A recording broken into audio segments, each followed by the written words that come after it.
I hate unexpected phone calls. I don't like Mondays. I am usually in an uplifted mood after the weekend, and the boring routine of paperwork seems so dull. My wife Kate called during lunch to see when I would be home. She was out shopping and wanted to be home when I arrived. Then the phone rang at 2 in the afternoon as I was putting the finishing touches on the client database. I tried to put the handset on the lever and repeat the last few keystrokes. "Good afternoon, Dave Marshall." No answer, just a lot of background noise and a few muffled voices.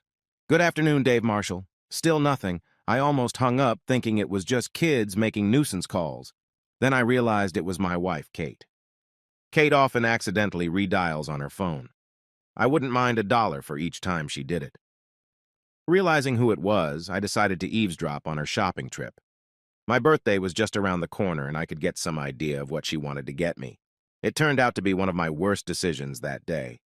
"Don't worry, my husband is at work and I don't have to be home until 5 p.m. We have 2 hours. That's really nice. Don't stop." That was Kate's voice. Of course it wasn't a shopping trip. The rustling of clothes and moans continued for a few minutes. How long, I don't know. I was in shock.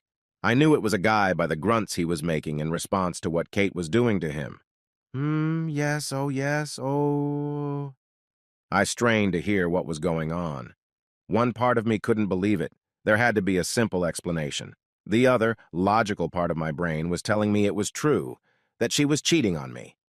I didn't recognize the male voice, so I was pretty sure it wasn't one of our friends. So who was it? Why was she cheating on me, on us? Kate's burst of giggles brought me back to the phone ringing. "Dude, you're the best. My wife can't keep up with you." "Yeah, that's right. Don't stop." A louder than usual grunt on the phone brought my attention back to what was happening there. Kate murmured, "Not yet. I want to continue." The next 5 minutes were full of licking and satisfied moans. The sound of her panting had a strong effect on me. I wanted to reach for the phone and strangle them both. My God, she wasn't using any protection. She was letting him have himself without a rubber. As the frantic sounds of my wife and lover's copulation spread through the phone lines, I finally lost control. I couldn't take it anymore, and threw the phone against the wall. It shattered into 1,000 different pieces that scattered like confetti across the furniture and across the floor. For the next hour, I sat there in abject despair, tears streaming down my cheeks. I wrapped my arms around my head and wept for what I had lost. How could she have done this? She never said she wasn't happy with our lives. How long had she been doing this? Was I getting sloppy seconds, and from whom? My marriage was falling apart. She wanted someone else. I, for one, could never share her. I loved her too much for that. I would never be a cuckold. I felt humiliated as a man and as a lover. Her comments about his size made me feel inferior, and it made me even angrier. I decided I would go home, talk to her about it, then pack my bag and leave. Thank goodness we didn't have children. We hadn't been married long enough to have a lot of stuff, so it wasn't hard for me to pack. The house was rented, and the furniture was mostly hers. My heart was broken at what I had lost, but I knew I had to be strong to confront it. I gathered my wits, then cleared my desk, getting ready to leave. Just as I was packing my briefcase, there was a knock and my secretary walked in. She stopped and stared at me with my red, puffy eyes. After looking around the room, her gaze stopped on the broken phone. Worry and concern flashed across her face before she continued what she had come to do. "Dave, are you okay? Can I get you anything?" Shaking my head, I whispered, "No, I'm fine. I'm leaving a little early today. I have some private matters to take care of." "Okay, before you go, talk to your wife on the phone in my office. She couldn't get through on your private line." She glanced again at the broken phone, scattered in tiny pieces across the red carpet. "My wife. I don't want to talk to her." My voice went up 2 levels as my anger rose to the surface. "Tell her I'll see her later." The poor woman looked like she had swallowed something nasty while mulling over my angry response. "I'm sorry. She said you would. But I have to tell her it's urgent and that if you don't answer the phone, don't bother coming home. This cheating bitch demanded that I talk to her. Well, I will, but on my terms. I would soon let her know that she would be the one on her ear, not me." Rushing past the receptionist, I grabbed her phone and pressed the flashing red button on line 2. "What the hell is this shit?" "Dave, just calm down and listen, and I'll explain everything." My anger was uncontrollable, but I figured I'd give her enough rope to hang herself and then let her know I heard everything. Okay, explain. Oh, you did. Now I know you're mad. But you hung up on me a little sooner than I thought. I thought you were going to try to tape what I was doing so you could let me hear it later. Well, never mind. I cut her off. Did you know I was listening? You did it knowing I could hear what was going on? Well, of course I knew. After all, I dialed the number and waited for you to answer before we started. Now I know this is confusing, so let me set the record straight. First, I know about your little affair with Debbie, and I know it's over. It was just so you knew that both could play. Now you understand the pain I felt when I found out. I was stunned. She knew about me and Debbie. How could she? It had only lasted a month, 5 secret meetings. The guilt was too great, so I ended it. How could she know about it? I didn't tell anyone.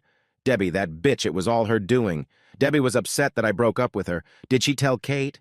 It was the only plausible answer I could come up with. Dave? Dave, are you here? Yeah, I'm here. My anger subsided a little, and my voice was almost back to normal. Who is that guy you slept with? How could you possibly know about Debbie? Why didn't you just tell me? Out of order. First, Debbie was a little pissed off that you dumped her, so she called me with all the racy details. I'm sure she exaggerated a bit, but it was enough that I knew you were having an affair. Why didn't I tell you? Well, I thought the way I chose was more weighty.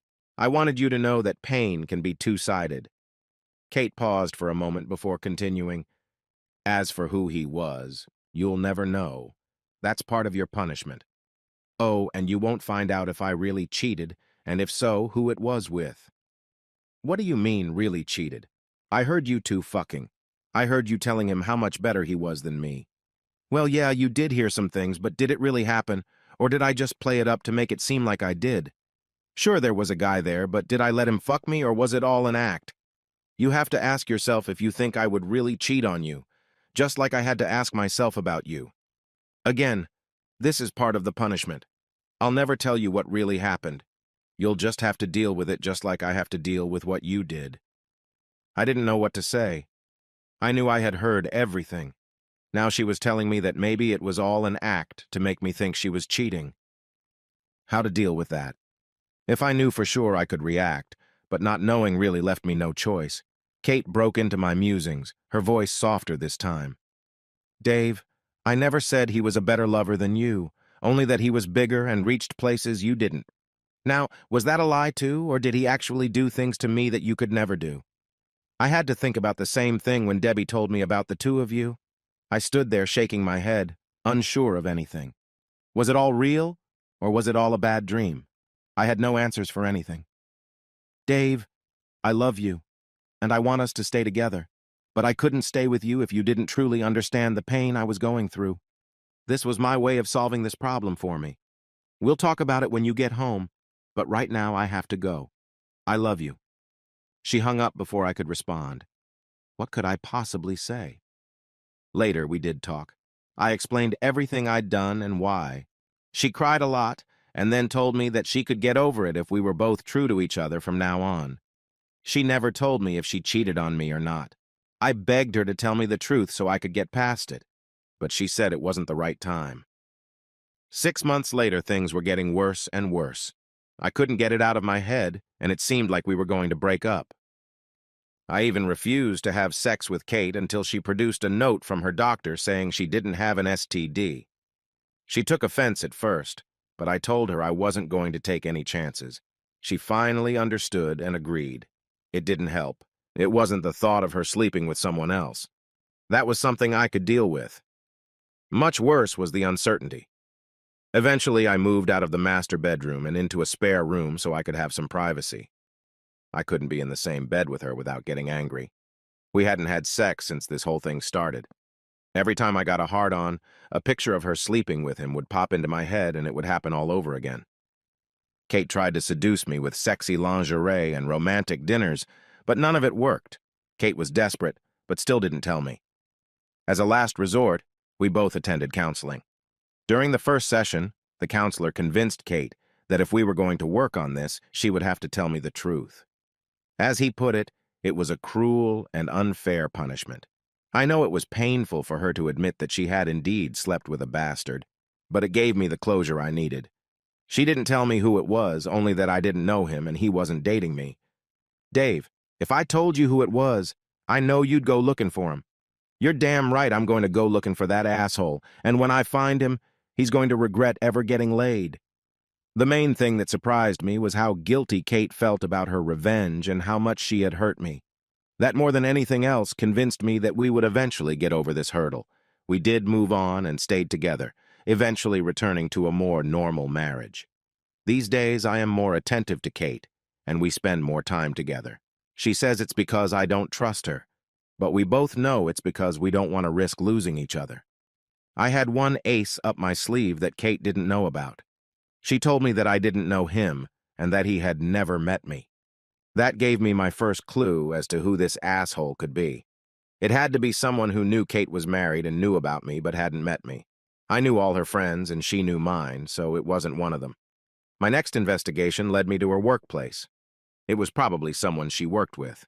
I had a business acquaintance who worked at the same firm as Kate, a guy I had helped a few times. He owed me, so I asked him to see if he could discreetly pick up any gossip about her and the other guy. 2 weeks later, he came back with an answer. George, one of the sales reps, had a reputation as a ladies' man, and he hung around Kate. Finally, she yelled something at him about leaving her alone and that it would never happen again.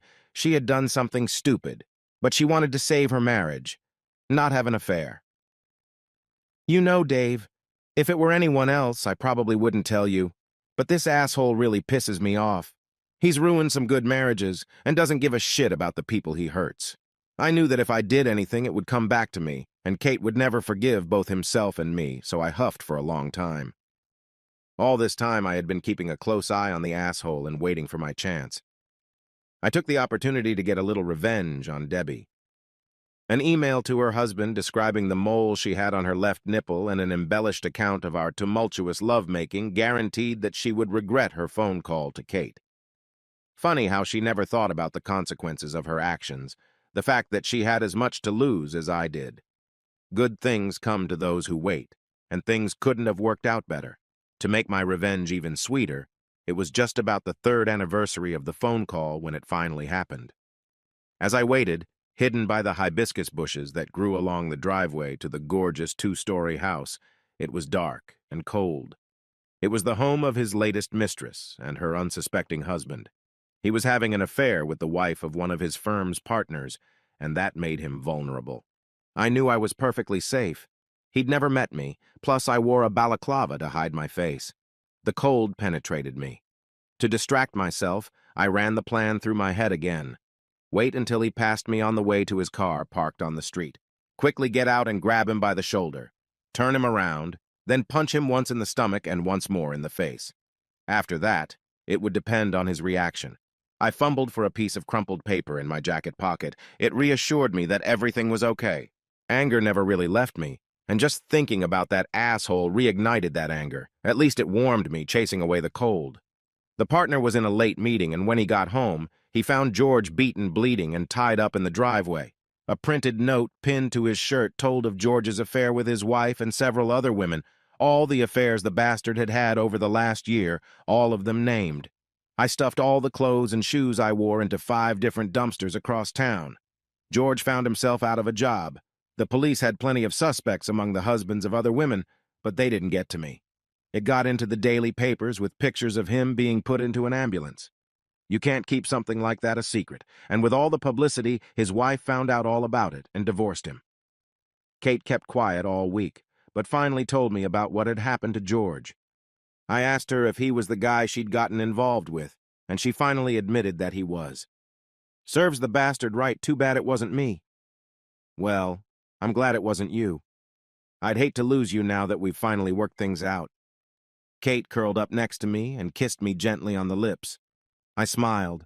One part of the smile was meant for her, the other part for the secret I was keeping. I screwed up big time and I paid for it. I'd finally paid it off. Now I could move on with my life.